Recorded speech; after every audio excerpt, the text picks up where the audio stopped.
I was driving home late on a weekday, the kind of night that makes the world feel smaller and the air heavier. The office had drained me, fluorescent lights still flickering behind my eyes, and I needed space to think, to let the hum of the engine and the movement of the car take over. I avoided the highway, taking a back road I hadn't driven before, a two-lane strip that cut through farmland and scrubland. The road was narrow, barely wide enough for two cars to pass safely, and the paint on the lanes had faded almost completely. Streetlights were non-existent. The only illumination came from my headlights reflecting off wet asphalt where an earlier rain had left puddles and rivulets. At first, the drive was quiet and almost calming. The air inside the car smelled faintly of coffee and leather, and my hand rested on the wheel in a loose grip. The wind brushed against the windows and rustled the overgrown weeds at the roadside. Cornfields stretched on either side, their stalks swaying in the light breeze, casting long, moving shadows that danced across the hood. It felt like I was the only person awake in the world, and there was a strange comfort in that isolation. Then I noticed something that didn't belong. A set of lights appeared in the distance, a car following me, just far enough behind that I couldn't see its make or color. I didn't feel uneasy at first.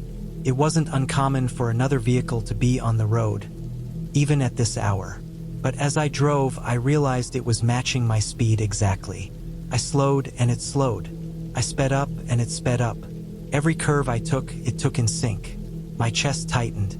The road had stretches where visibility dropped sharply between dips and rises, and every time I tried to lose it, it remained there, like it had mapped my every movement. I told myself it was coincidence, that maybe the driver was heading the same way and was driving carefully, but the thought didn't settle me. I checked my mirrors obsessively, trying to get a better look. The car behind had no distinguishable features visible in the darkness. Nothing reflecting light except the dim glow of headlights from a distance.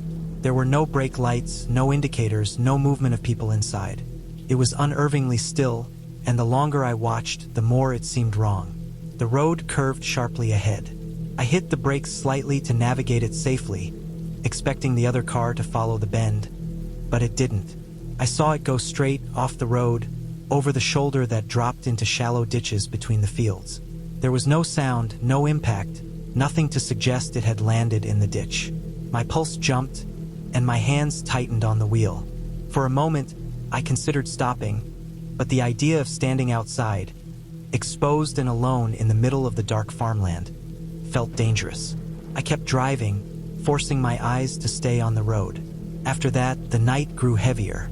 The trees lining the edges of the road seemed denser, their branches drooping over the asphalt, and shadows moved strangely under my headlights. Every so often, I thought I saw a figure standing far in the fields, pale against the dark soil, but when I blinked or looked again, nothing was there. My mind tried to rationalize it.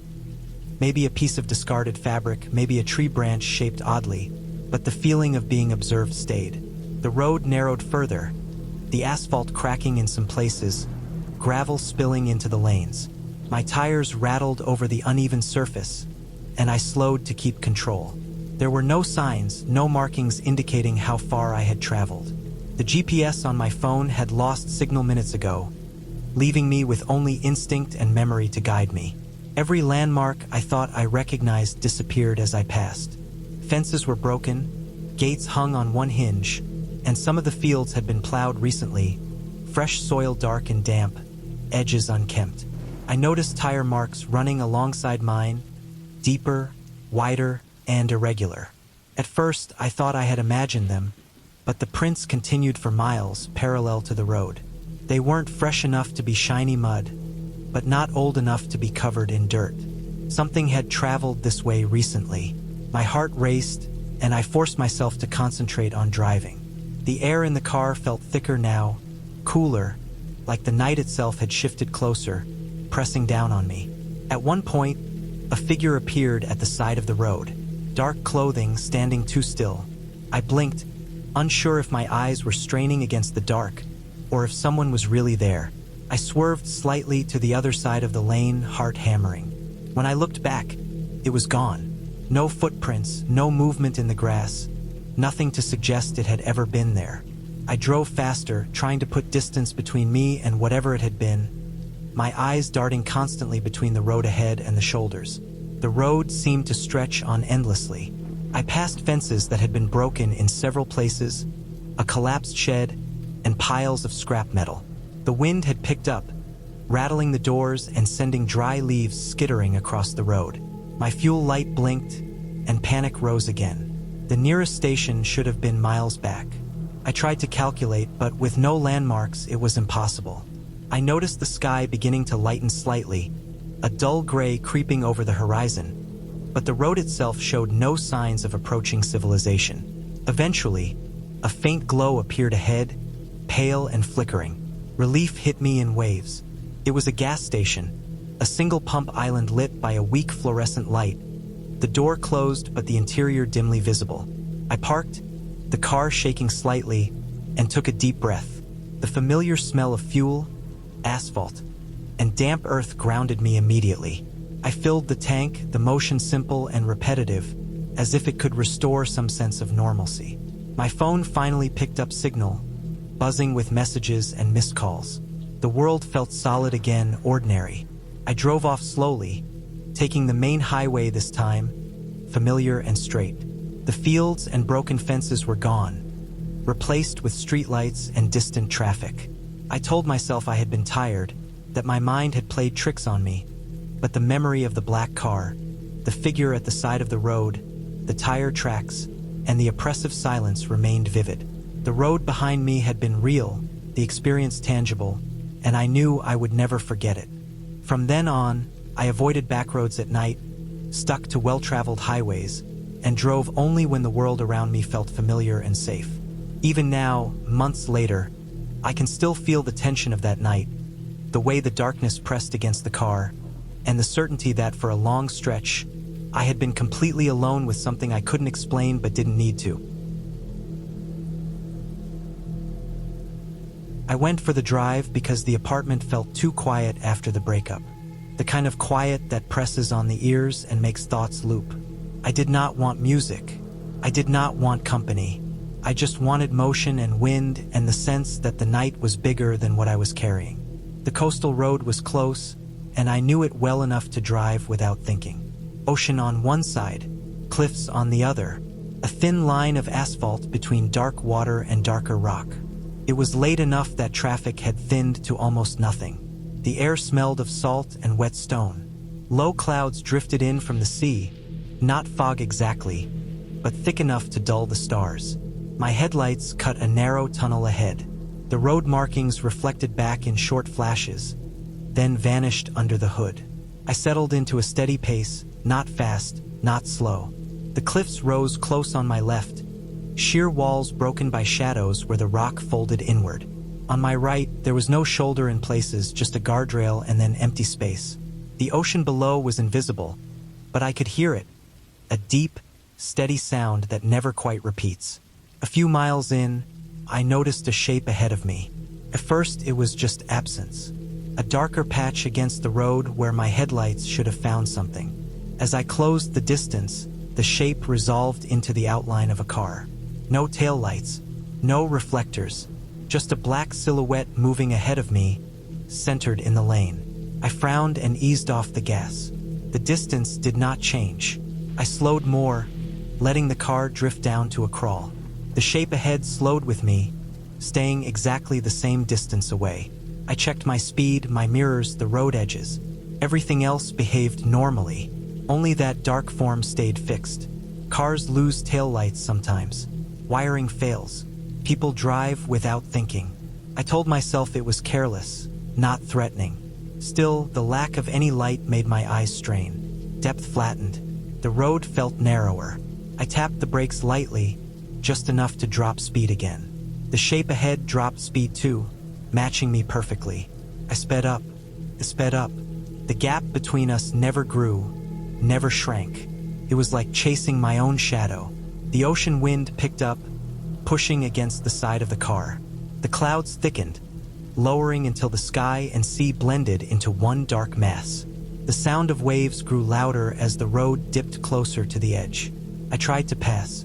The road markings turned solid, warning against it. The cliffs pressed closer. I stayed in my lane, frustration building. The shape ahead blocked my view of what lay beyond, turning each curve into a blind one. I focused on its outline, trying to catch detail. There were no license plate reflections, no brake lights. The shape remained uniformly dark, as if it absorbed light instead of reflecting it. The road began a long, familiar curve to the left. I knew it well. It bent sharply around a headland where the cliff jutted out, then straightened along a narrow stretch with no guardrail before turning again. I eased into the curve, tires humming softly. The shape ahead did not turn, continued straight. For a split second, my brain refused to accept it. The outline slid away from the curve of the road and kept going, straight toward the edge, toward the open air above the ocean. There was no flash of brake lights, no spray of gravel, no sound of impact. It just moved forward and vanished into the darkness beyond the road. My foot slammed the brake before I fully understood what I was seeing. The car shuddered to a stop just short of the curve. My heart hammered so hard it made my vision pulse. I stared at the empty space where the shape had been, waiting for something to happen.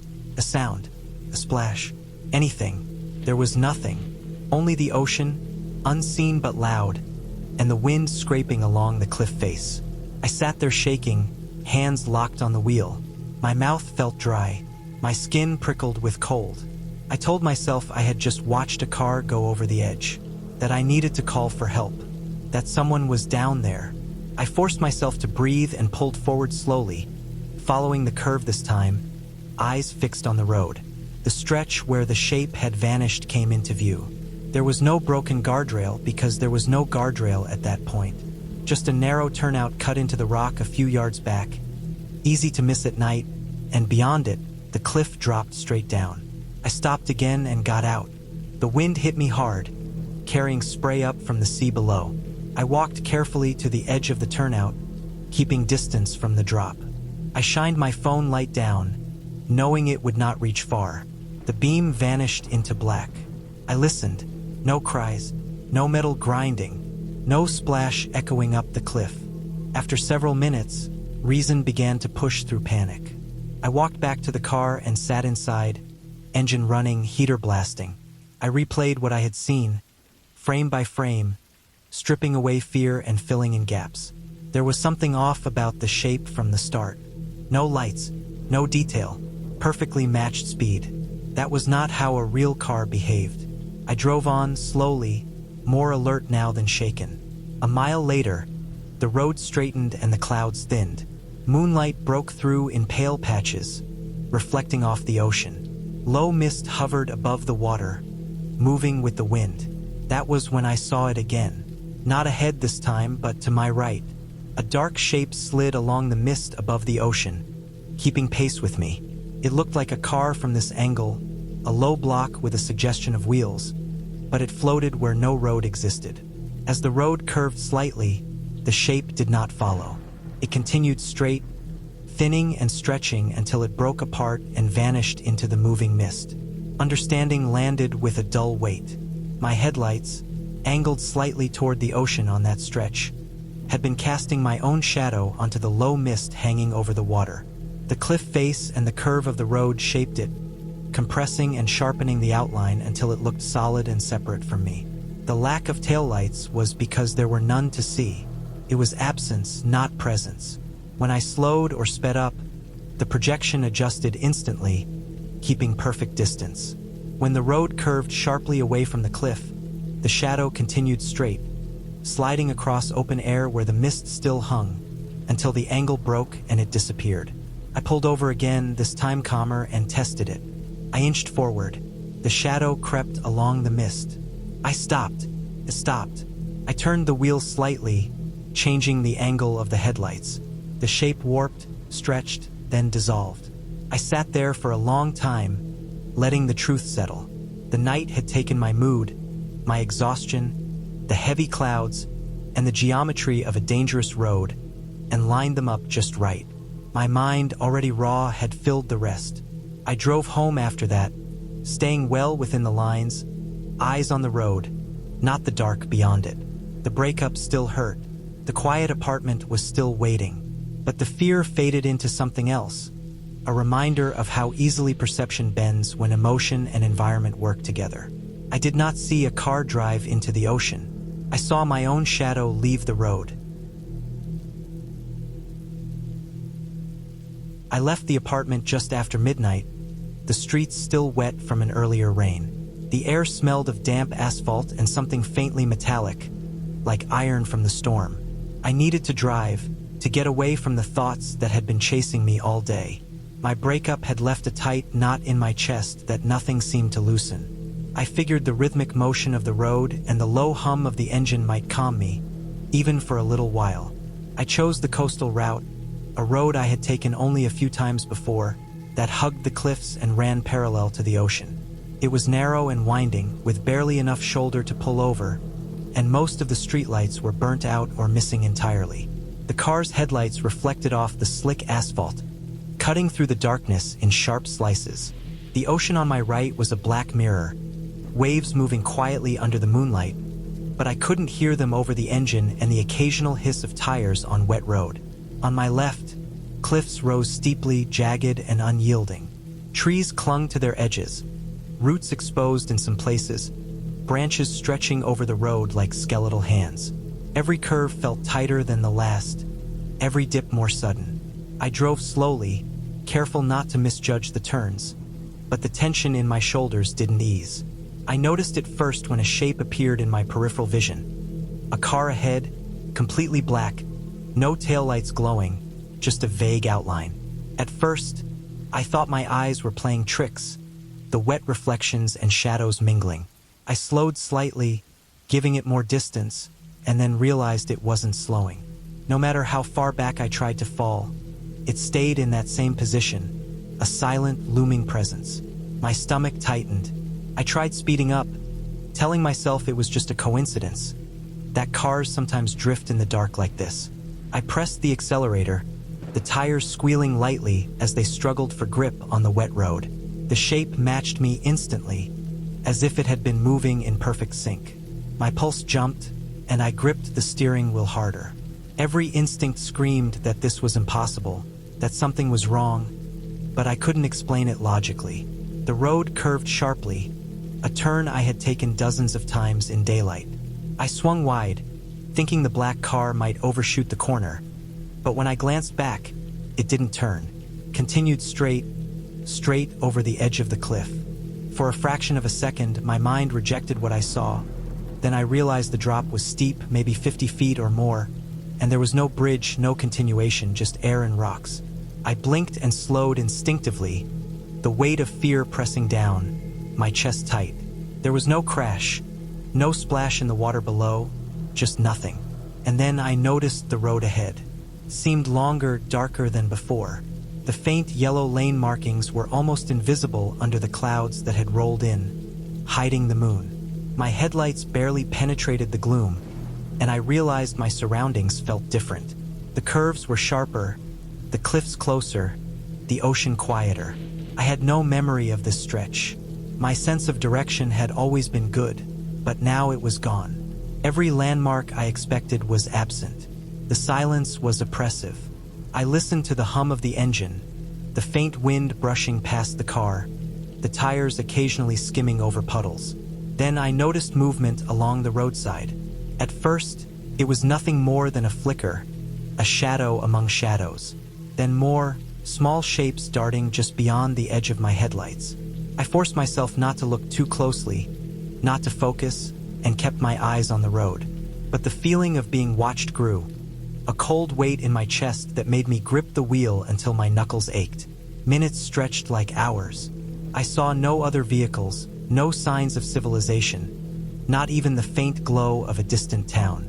The road twisted and turned relentlessly. Every time I thought I could recognize a curve, it became something else entirely.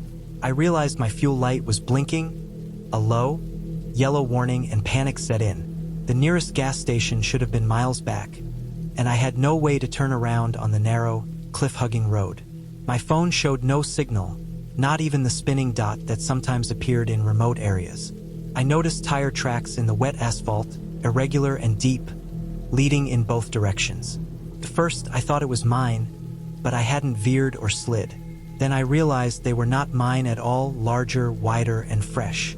Something had been here recently. I tried to calm myself, told myself it could be a logging truck, a maintenance vehicle, or a normal car that had passed hours ago. But the tracks were too deep, too uneven. Then, at the next curve, I saw a person, or at least a shape that looked human, standing at the edge of the road. They wore dark clothing, indistinct in the faint light, and didn't move. My heart jumped. I braked instinctively, tires screaming. The figure didn't react. I swerved slightly to the other side, and when I glanced back, it was gone. There was no noise, no rustle of fabric or footsteps on the gravel. Just emptiness. I kept driving, slower now, more cautious, my senses screaming for escape. I began to notice things I hadn't before. The trees lining the cliffs were broken in odd places. Branches snapped as if someone or something had moved violently through them. Rocks on the roadside were shifted, small piles that hadn't been there before. The air smelled different, like burned rubber and damp earth. My stomach churned with the thought that I had stumbled into a place nobody visited, or maybe that I had driven far past the known stretches of the road. Hours seemed to pass. I don't know if it was 2, 3, or 4. The darkness never lifted, the road never straightened, and the ocean remained a flat, black mirror to my right. Then, finally, a faint light appeared ahead. It flickered at first, almost like a reflection, but as I drew closer, it became a recognizable glow from a gas station. Relief hit me like a physical force. I eased onto the shoulder and stopped. The station was open, a single fluorescent light humming weakly above the door. I parked, engine running, and stepped out. The smell of fuel and wet asphalt was grounding, familiar. I looked back at the road I had traveled, trying to see any sign of the strange shapes, the deep tire tracks, the figure at the edge. The road was normal, ordinary, and empty. No shadows, no evidence of what I had just experienced. I filled my tank slowly, hands still shaking, trying to convince myself it had been a hallucination. My phone buzzed for the first time in hours, signal restored. Messages and missed calls piled up. I turned on the heater, letting the warmth seep in, and watched the rain streak the glass. When I finally drove off, the coastal road was visible, familiar under the weak glow of streetlights and the moon, everything ordinary and safe again. I never took that route at night again. I stuck to the highway, to well-lit roads, to places where I could see the end of the road ahead. But sometimes, when I close my eyes, I can still feel the weight of the black car beside me, the oppressive silence, the way the cliffs loomed closer than they should have. The memory is clear, detailed, and inescapable, and I know that night wasn't a dream. It was real, and it happened exactly the way I remember, a long, dark stretch of road where reality seemed to bend, and I was completely alone with the unknown. I worked the closing shift at a warehouse on the edge of town, the kind that runs past midnight and leaves your body moving while your head lags behind. My job was simple and physical. By the time I clocked out, my arms burned and my eyes felt dry and gritty. The drive home was the part one hated most. I always felt half asleep, not tired enough to stop, not awake enough to feel sharp. That night, road construction blocked the highway ramp I used every day. Orange signs funneled traffic away, and my GPS chirped a reroute before I could argue with it. I followed the screen without thinking. The road narrowed fast. Asphalt turned rough, then smooth again in places where it had been patched. Cornfields closed in on both sides. The stalks were tall and late-season thick, dark walls that swallowed my headlights after a few yards. There were no houses, no porch lights, no mailboxes. The sky was low and cloudy, holding back any moonlight. My radio lost its signal and fell quiet. 2 minutes in, my phone showed no bars. I noticed it only because the map froze and then jumped, unsure of itself. The smell hit next. At first it was just damp air, the kind that carries soil and leaves. Then something sharper pushed through the vents, wet dirt mixed with a sour note that sat on the tongue. I checked the vents, thinking I'd run over a dead animal or past a spread field. The smell stayed steady, not fading with distance. clung to the car's interior, heavy and close. I drove slower. The road had no lines down the middle, only a faint edge where gravel met pavement. Every few seconds, my headlights caught small flashes off to the right and left. Reflectors. They were nailed to trees at the edge of the fields, round and white, set at the same height.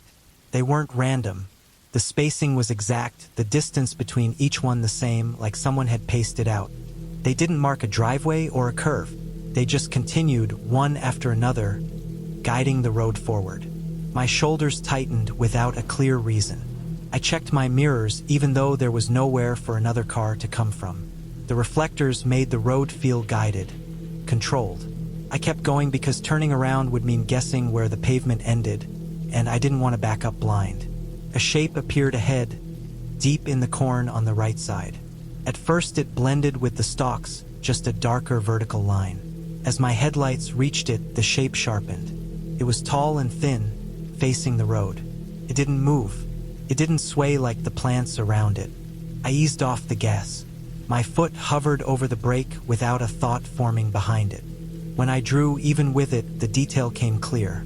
It wasn't standing on the ground. The lower part didn't connect to the soil. It hung above it, supported by something hidden by the corn. The legs were straight and stiff, not bent or planted. The body was rigid. My lights slid over it and showed rough fabric, pale and worn, stretched over a frame. The head was wrong in shape, elongated by a hood or a sack, angled down toward the road. I passed it at a crawl, heart thudding, hands tight on the wheel. In the mirror, it disappeared back into darkness. I didn't slow further. I didn't speed up. I focused on the next patch of road and the next reflector, telling myself it was a scarecrow set high to keep animals away, mounted on a platform. That explanation fit. It had to fit. Cornfields used them. Farmers put them up where they thought they'd work best. The fact that it faced the road meant nothing. The fact that it was elevated meant nothing. I repeated that until my breathing settled. A mile later, my dashboard flickered. The clock blinked and reset to 12 o'clock. The radio came back for a second with static and then cut out again. The engine didn't stutter. The headlights stayed bright. Still, the reset sent a cold ripple through me. Electrical glitches happened. Old cars did that. Mine wasn't new. I glanced at the fuel gauge without meaning to. It showed just under a quarter tank. I was sure it had been half full when I left work. I told myself I was tired and misremembering. The smell grew stronger as the road dipped. The air felt thicker, damp enough to bead on the windshield. The reflectors ended at a bend where the corn gave way to a low area. Water pooled in the ditches, dark and still. I drove through a stretch where the road felt slick even though it hadn't rained. My tires hummed differently, like they were cutting through residue. I kept my speed steady and my eyes forward. The road eventually widened and met a county route I recognized. A single streetlight buzzed at the corner, its yellow glow weak but familiar. My phone regained signal all at once, messages flooding in. I turned toward home, relief washing through me in a slow wave. The rest of the drive passed without incident, the smell fading as normal air replaced it. When I pulled into my driveway, I sat in the car longer than usual. My hands shook as I shut off the engine. The clock still read 12 o'clock. The fuel light blinked on as the engine died. I popped the hood and stepped out into the quiet. The night smelled clean here, like cut grass and cooling asphalt. Under the car, a dark stain spread near the rear wheel. I crouched and touched it. Gas slicked my fingers, sharp and unmistakable. In the morning, I traced the route on a map with fresh eyes. The narrow road cut through farmland owned by one family. I found photos posted online by a local hunting club. They showed reflectors nailed to trees to mark a boundary line, evenly spaced for night visibility. In one photo, half hidden by corn, stood a tall scarecrow mounted on a raised platform, dressed in old clothes to deter deer. The comments joked about how it startled drivers during harvest season. I took my car to a mechanic. He found a cracked fuel line near the tank, rubbed thin by debris. He said it could leak slowly without a smell inside until it pooled under the car. Driving through wet fields and residue could mask it, carry the odor forward through the vents. A voltage drop from moisture could reset the clock without killing the engine. None of it was rare on back roads. The explanations lined up cleanly, each one solid on its own. Together they formed a picture that made sense. I fixed the line. I slept better. Still, the memory of that road stays sharp. The measured reflectors. The way the shape didn't move. The moment my foot lifted without a thought. I learned how tired I was and how easily routine can bend judgment. I learned that detours at night carry risks that don't need imagination to feel heavy. I don't take them anymore. I wait out construction, even if it costs time, because some shortcuts leave marks that linger long after the road ends. July 2015 sits clear in my head because of the heat. It was still heavy at night, the kind that sticks to the skin and makes the inside of a car smell like dust and old plastic. It was around 11:30 p.m. when we left the theater in Kingman. There were 4 of us, restless and not ready to go home, still buzzing from the dark room and the cold air conditioning. The idea to drive came from boredom, nothing else. No plan, no destination. We rolled the windows down, turned the music low, and followed the highway east until the town lights fell away behind us. The desert at night has its own sound.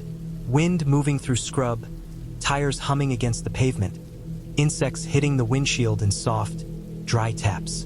The road stretched straight and empty, pale under the headlights. Heat still lifted from the asphalt, making the surface ripple. It looked like the road was breathing, rising and sinking in slow waves.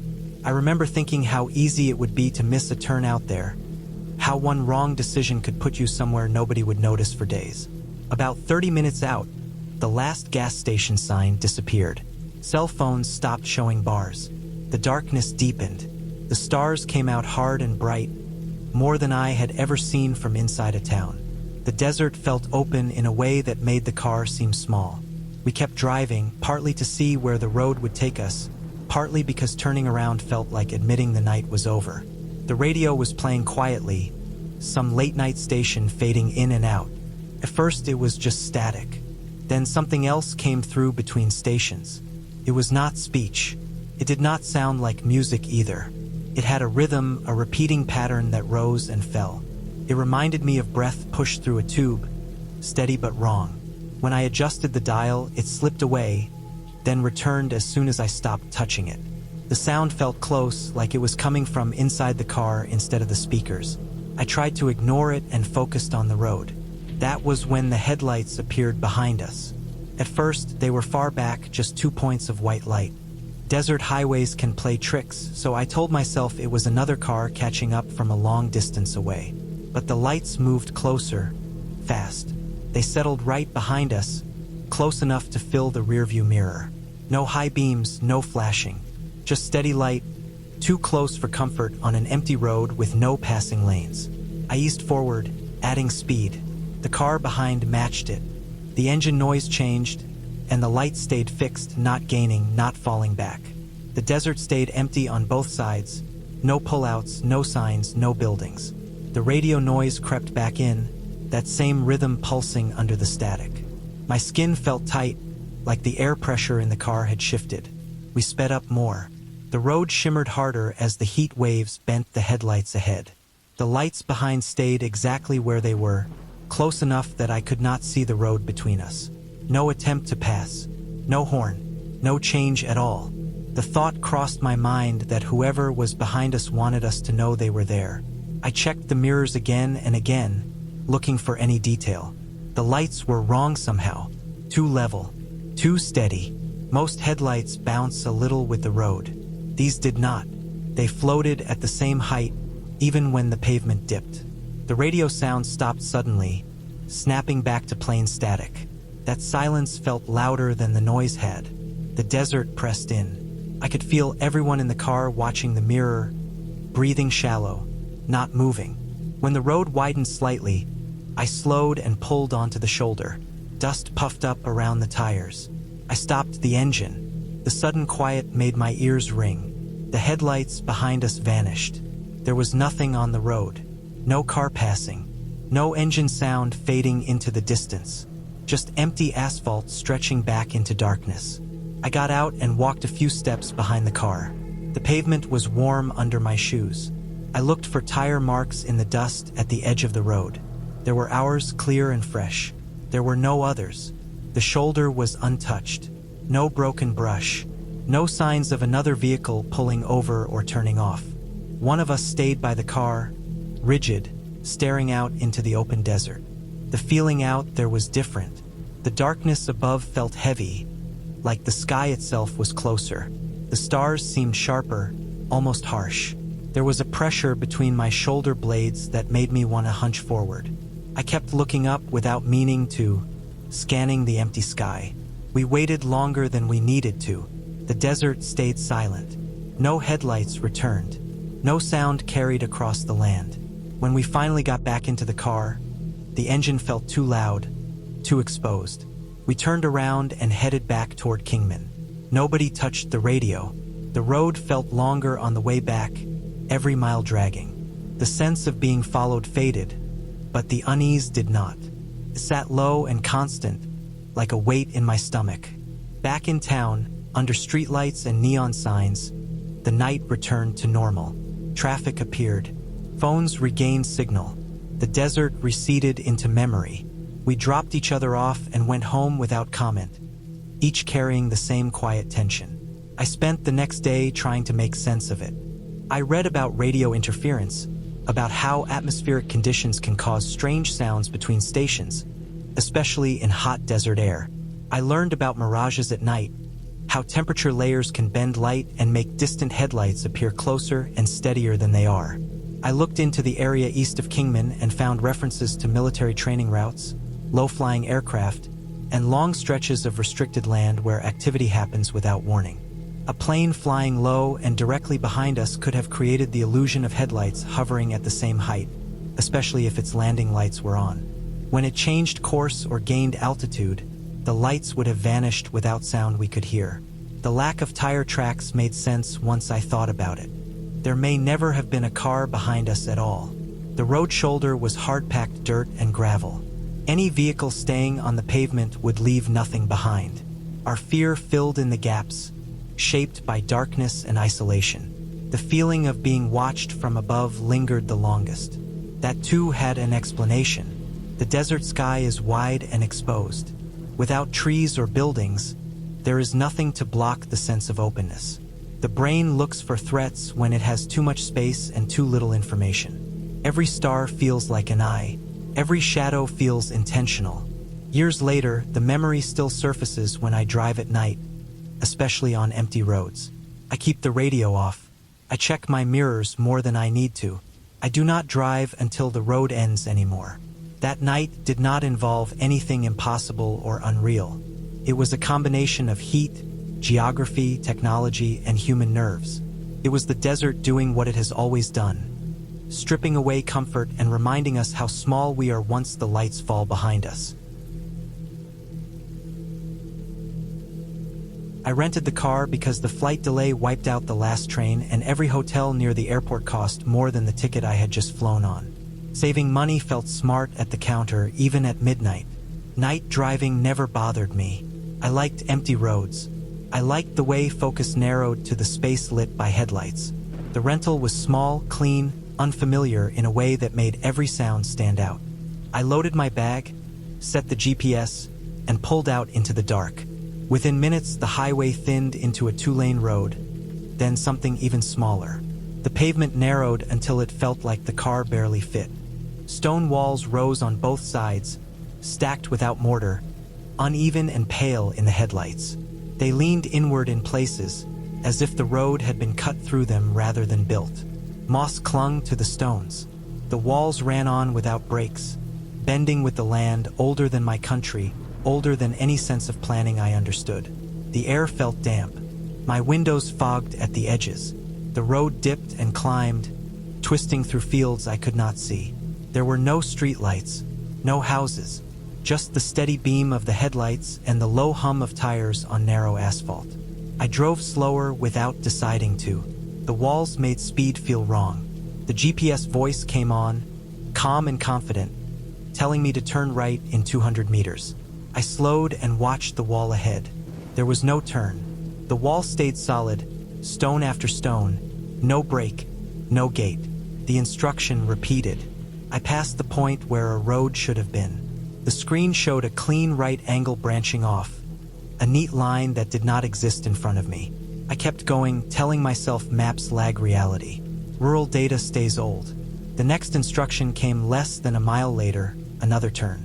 This one existed, but barely. A gravel track slipped between the walls, rutted and pale, grass growing down the middle. I hesitated, then turned. The tires crackled on loose stone. The car felt wrong on it, lighter, louder. The track narrowed fast. The walls closed in tighter, stones brushing the side mirrors. The headlights bounced over dips. After a short distance, the track ended at a metal gate chained shut. I stopped, heart rate lifting. I reversed carefully, mirrors inches from stone, backing all the way out to the main road because there was no room to turn around. Back on the asphalt, I reset the GPS. It recalculated and sent me forward, then left, then right again, each instruction landing me on something that felt less like a road and more like a memory of one. Farm tracks, dead ends, short loops that returned me to the same stretch of wall from a different angle. Each wrong turn added weight to the night. It began to feel less like error and more like insistence. Time stretched. I checked the clock and did not like how little progress I had made. My phone showed weak signal, then none. The GPS kept working, but the map jittered, snapping my position a few meters off the road, then back again. The voice stayed calm. My grip tightened. The land around me felt occupied without showing itself. Fields breathed beyond the walls. Wind moved the grass, a soft hiss that slipped through cracks in the stone. Somewhere far off, an animal called once and went quiet. The smell of wet earth seeped into the car through the vents. The road dipped into a shallow hollow and rose again. As I crested the rise, my headlights caught movement ahead. Shapes resolved into a line across the road. Animals. Deer, I thought at first. Then I was not sure. They stood shoulder to shoulder, filling the width of the pavement. Their bodies were pale and still. Their legs looked thin, too straight. Eyes reflected white, bright and flat. I slowed to a stop a short distance away. The engine idled. The animals did not move. They did not step aside or scatter the way deer usually do. They stood like cutouts placed with care. I waited, foot hovering over the brake, listening to my own breathing. After a few seconds, I flashed the headlights. All of their heads turned at once. It was not fast. It was smooth and together, like a single motion shared across many bodies. Their eyes shifted, reflections sliding, fixing on me. The rest of them stayed locked in place. No ears flicked, no hooves scraped. The road remained blocked. A cold feeling settled low in my stomach. I did not think about what they were. I thought about distance and space and how narrow the road was.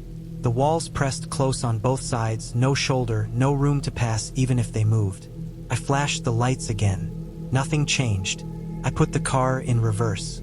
Backing up on a narrow road at night is slow work. I kept the speed low, checking mirrors, feeling the slope under the tires. The animals stayed where they were, heads still turned, watching. The distance between us grew inch by inch. My shoulders burned from tension. The road curved gently, out of sight of the animals, but I kept reversing. I did not trust them to stay put. The walls slid past in the mirrors, stones looming, threatening to scrape paint. My foot cramped. My jaw ached from clenching. It felt like a long time before I reached a wider section where a farm entrance cut into the wall. I pulled forward into it and turned around in a careful arc, tires crunching on gravel. When I faced back the way I had come, the road ahead was empty. The animals were gone or hidden by the curve. I did not wait to see which. I drove until my hands stopped shaking. The GPS tried to send me back toward the same cluster of lanes.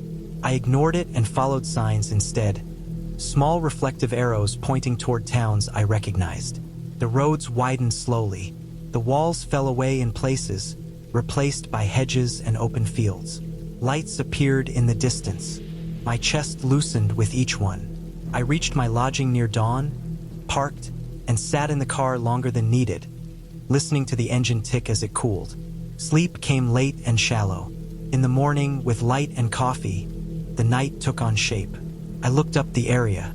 The region was full of old rights-of-way, tracks laid down centuries ago, never meant for cars. Digital maps still showed them as usable roads. Farmers chained gates where they could. Walls shifted and closed gaps over time. The GPS had not been malicious. It had been outdated. The animals made sense too once I thought about it without fear. Sheep graze at night. They gather on roads for warmth stored in the pavement. Headlights can lock them in place, eyes reflecting, bodies stiff. When startled by sudden light, a group can turn together, reacting to the same stimulus at the same time. In the dark, the motion feels deliberate. In daylight, it would have looked ordinary. Understanding did not erase the memory. The narrowness stayed with me, the way old stone pressed in, the feeling of being guided by something that did not care if it was wrong. I returned the rental car later that day with a thin scrape along one mirror, earned while reversing between walls. The clerk did not comment. I learned to distrust calm instructions when they come from a screen. I learned how quickly familiar confidence can drain away on roads shaped by hands long gone. Night driving still does not bother me, but I no longer chase shortcuts. When a road feels too old for me, I turn around early, while there is still room. I left later than I planned because the job ran long and I stayed to finish it. By the time I locked up, the building was empty and the parking lot lights hummed in the cold. Night driving had never bothered me. I had done it for years, working late shifts, taking back roads to save time. I knew the route home well enough to drive it without thinking. That night felt no different when I pulled out. Windows cracked, heater low, road stretching ahead like a quiet promise. The highway thinned after the last exit. Traffic faded until it was just me and the sound of tires on pavement. The land flattened out, fields on both sides, dark and wide. There were no streetlights, only reflectors blinking past in steady rhythm. The sky was clear, stars sharp, the kind of night where sound carries farther than it should. About 20 minutes in, I noticed a car behind me. At first it was just headlights far back, small and steady. I thought nothing of it. Late night drivers tend to space out, everyone keeping their own pace. I stayed at the speed limit, hands light on the wheel, mind drifting between thoughts of sleep and the work I still needed to finish the next day. The headlights grew closer. They settled a few car lengths behind me and stayed there. No passing attempt, no falling back, just close enough that I could see the outline of the grille when the road curved. I changed lanes once, letting the car behind pass if it wanted. It followed me into the same lane and held position. I told myself it meant nothing. Some people drive like that without realizing it. I focused on the road ahead, the pale strip of asphalt rolling under the hood. The fields stayed empty. No houses, no farm lights, just open land and darkness. The car behind me flicked its high beams on for a second, then off. I checked my speed, thinking maybe I was slower than I felt. I was exactly at the limit. I sped up slightly. The headlights matched me, staying just as close. The distance never changed. The longer it stayed there, the more aware I became of small things. The way my shoulders tightened, the way my breathing shortened, the way I checked the mirror more often than the road ahead. Every glance back made the lights feel closer. After a few miles, the highway dipped and split. One lane continued straight. The other peeled off into a narrow county road I sometimes used when traffic was bad. It cut through farmland and rejoined the main road later. I took it without thinking much about it, more out of habit than decision. The headlights followed. The county road narrowed quickly. The pavement was rougher, edges crumbling into dirt. Trees lined parts of it, their branches reaching overhead and blocking the stars. My headlights tunneled forward, the darkness pressing close on both sides. The car behind stayed in place, close enough that I could see the light reflect off my rear window. I slowed slightly, testing. The car slowed too. I sped up, then eased off again. Same result. There was a pullout ahead, just a wide patch of gravel where farm equipment sometimes parked. I signaled and pulled in, planning to let the car pass and be done with it. Gravel crunched under my tires as I stopped. The car behind did not pass. Pulled in behind me and stopped as well, headlights still on. I sat there, engine idling, heart thudding hard against my ribs. My hands rested on the steering wheel, fingers stiff. I waited for the other driver to move, to turn, to do anything that made sense. Nothing happened. The headlights stayed fixed on the back of my car, flooding the interior with white light. I could not see the driver. The angle made the windshield glare back at me. I stayed there longer than felt comfortable, then put the car back into drive and pulled out. I did not look back until I was moving again. The car followed, sliding onto the road behind me like it had been waiting for the signal. My mouth felt dry. I told myself to stay calm, to keep driving, to head somewhere with lights. The county road ran straight for several miles before turning sharply toward a small town. I aimed for that turn, counting the distance in my head. As I drove, something else started to bother me. The headlights behind me were too steady. Roads like this have dips and uneven patches. Cars bounce. Lights rise and fall.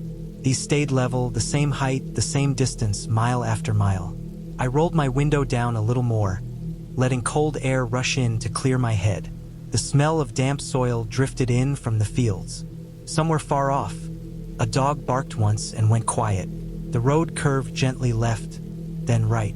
I checked the mirror again. The car was closer now. Not enough to touch, but closer than before. I sped up, heart racing.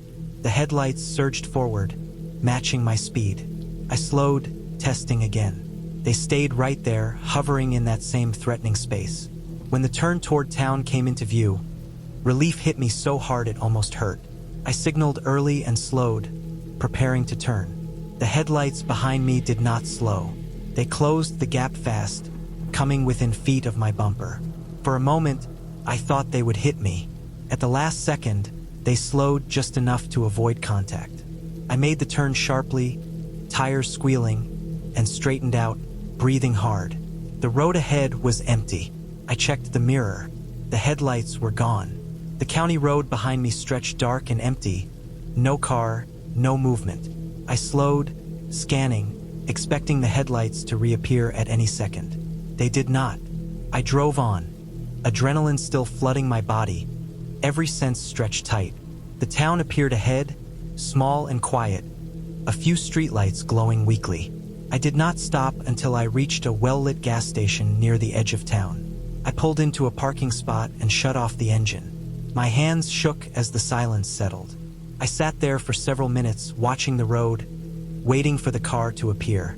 It never did. The next morning, after some sleep, I tried to make sense of it. I replayed the drive in my head, stripping away fear and filling the gaps with reason. County roads attract farm vehicles at night. Equipment haulers sometimes follow close because of poor visibility, keeping lights steady to avoid losing sight of the road. Pullouts are used for brakes. The driver may have assumed I was stopping briefly and waited behind me without thinking how it looked. As for the sudden disappearance, I found the answer when I checked a map. Just before the turn toward town, there was another unmarked farm road branching off, hidden by trees and invisible at night unless you knew it was there. The other driver likely took it, turning off without slowing much, headlights vanishing all at once. None of it required anything unreal. Still, when I drive that road now, I avoid the county turn late at night. I stay on the main highway even if it takes longer. I keep more distance between myself and anyone behind me. That night taught me how quickly familiar roads can feel hostile when isolation and uncertainty combine. It was not the presence of another person that scared me most. It was how little information I had, and how easily my mind filled the dark with fear when there was no clear answer in front of me. We were heading to a cabin we had rented for the weekend, the kind that looks closer on a map than it feels in real life. It was late, well past when we should have been driving mountain roads in winter, but the day had slipped away from us. Google Maps promised a shortcut, shaving off 20 minutes. That felt like a gift after hours on the highway. We took it without debate. The turn came suddenly. One moment we were on a wide, plowed road with reflective lines and guardrails, The next we were climbing onto something thinner and rougher. The pavement narrowed until the tires felt too close to the edges. The road tilted upward, sharp enough that the engine worked harder. Trees leaned in from both sides, tall and close, their branches heavy and dark. First it was just quiet. Then the snow started. It did not fall straight down. Came sideways, driven by wind that moved in sudden bursts. The flakes were thick and wet, streaking through the headlights and vanishing into the dark. The beam ahead shortened, swallowed by the white.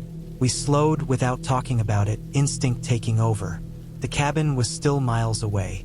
The road twisted tighter as we climbed. No signs, no reflectors, no indication that anyone had driven this way recently until we saw the tire tracks. They were clear, pressed deep into the fresh snow ahead of us.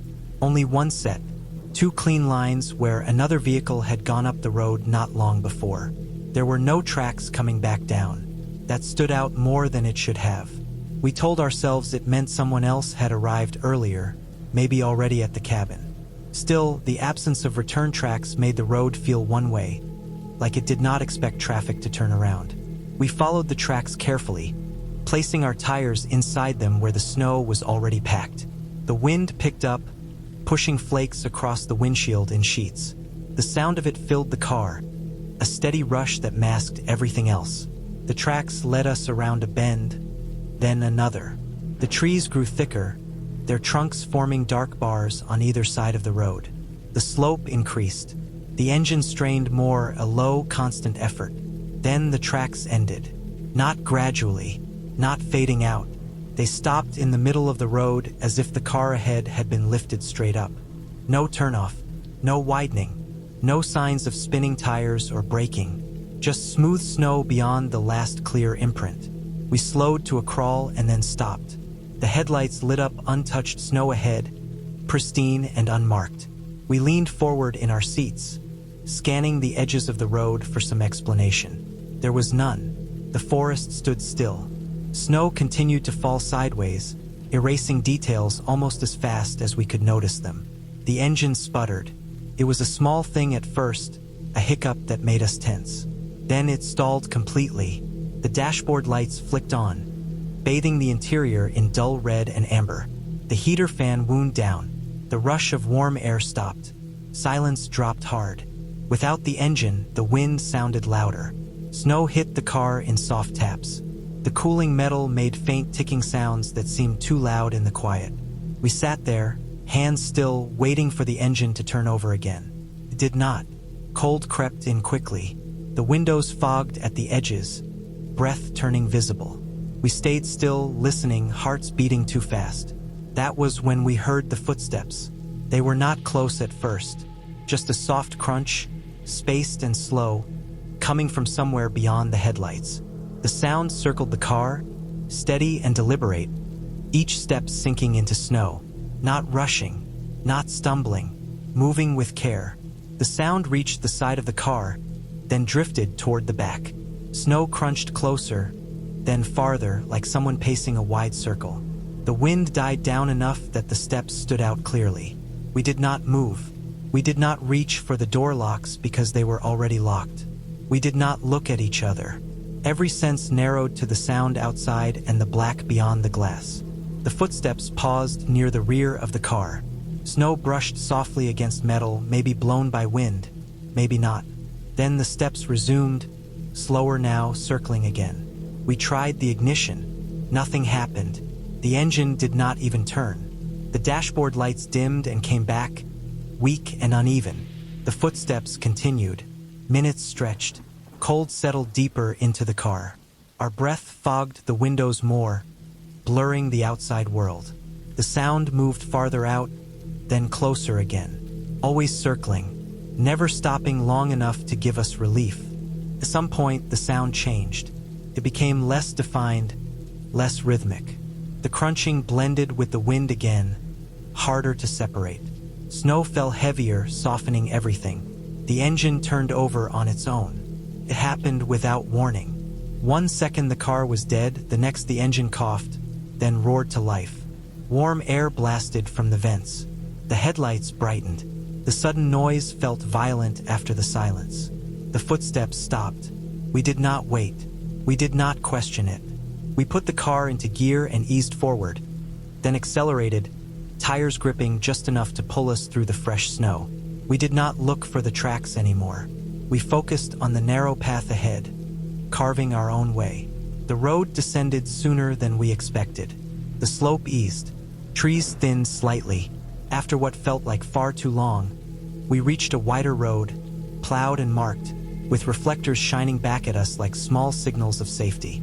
We turned onto it without hesitation and followed it down the mountain. We did not go to the cabin. We drove until we found a motel with lights on and a parking lot full of cars. We sat inside for a long time after parking, letting the heat soak back into our hands and feet. The next morning, daylight stripped the night of some of its power. We drove back toward where the shortcut had been, curious despite ourselves. In the light, the explanation became clearer. The narrow road was a seasonal access route, not meant for regular travel in winter. Wind and drifting snow had filled it unevenly. The single set of tracks likely belonged to a maintenance vehicle that had turned off onto a hidden spur just before the bend, a turn we missed in the dark. Snowfall and wind erased any sign of the turn within minutes. The abrupt end of the tracks made sense once we saw how quickly the snow piled up in open sections. Could bury fresh marks fast, especially in gusts. The engine stall had a cause too. Cold, altitude, and a clogged air intake from blowing snow can choke an engine without warning.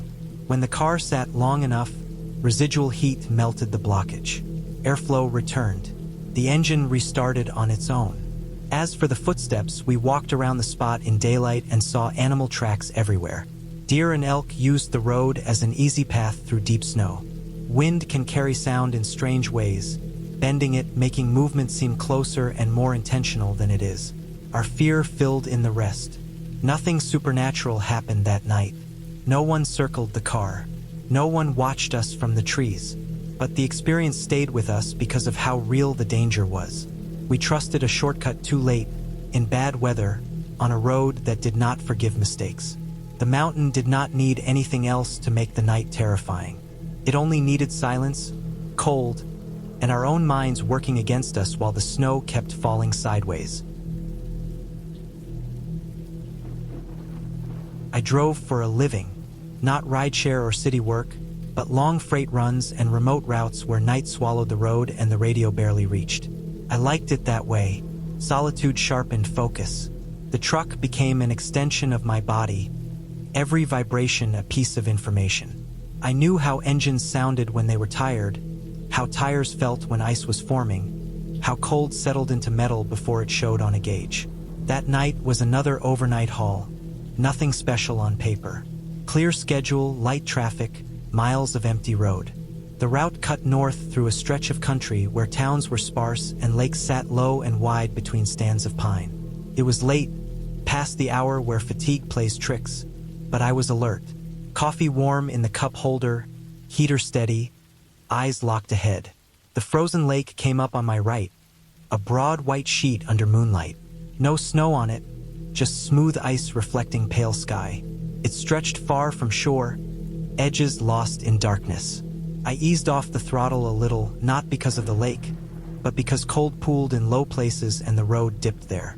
That was when I saw the figure. It stood far out on the ice, well beyond where anyone should be. A single shape, upright and dark against the pale surface. No coat, no visible gear, just a person-shaped outline, arms hanging straight, feet planted. It did not move. My first thought was ice fishing, but there was no shelter, no holes, no equipment. The distance alone made no sense. The lake was large. Walking that far from shore at night, in that cold, without protection, was not something a person did by accident.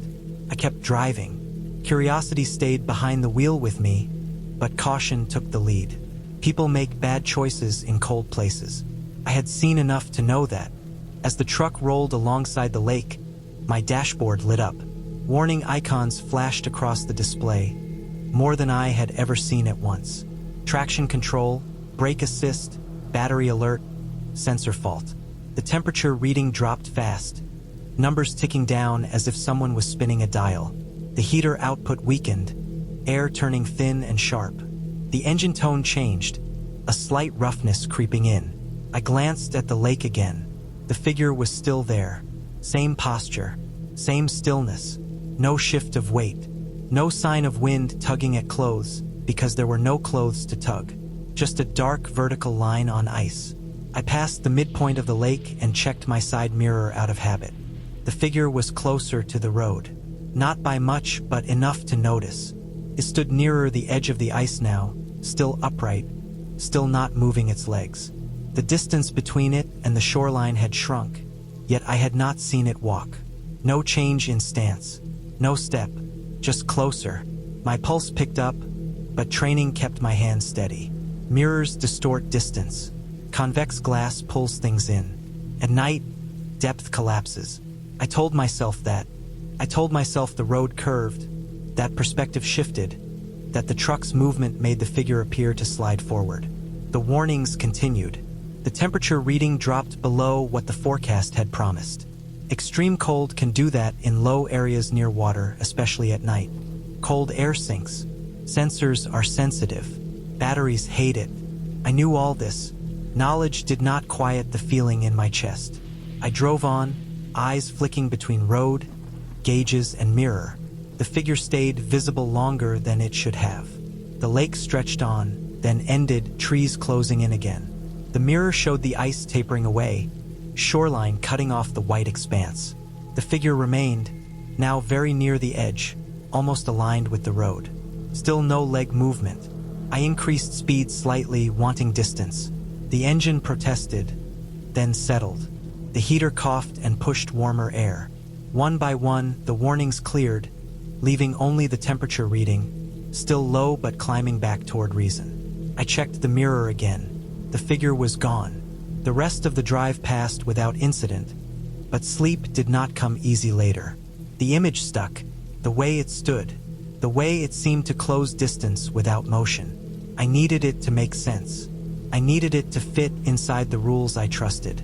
The next day, on a return run in daylight, I passed the lake again. Everything changed with light. The ice was not empty. Several ice fishing huts sat far out, low and boxy, painted dark colors that blend into night. Near the shore stood a weathered post with a reflective strip, used to mark a hazard where the ice thinned near an inlet. From a distance, at night, with moonlight flattening depth and my headlights grazing the surface, the post lined up with one of the huts behind it. Together, they formed a figure. The post became legs. The hut became torso and head. The lack of movement made sense because nothing was alive. The apparent closing distance came from parallax as I drove along a curving road, the alignment shifting so the post and hut overlapped differently in my mirror. Convex glass exaggerated it, pulling the image closer as the angle changed. As for the dashboard warnings, I pulled over and checked logs. The truck recorded a brief sensor cascade triggered by a sudden cold pocket near the lake. Open ice radiates heat fast. Air above it cools sharply, then slides toward the road. The battery voltage dipped. Systems complained. Once I climbed out of the low area, everything stabilized. Even the heater issue lined up. Moist air from the lake condensed and froze in the intake briefly, choking airflow until engine heat cleared it. I had seen similar behavior before, just not all at once. Nothing supernatural had happened, but knowing that did not erase the feeling from the night.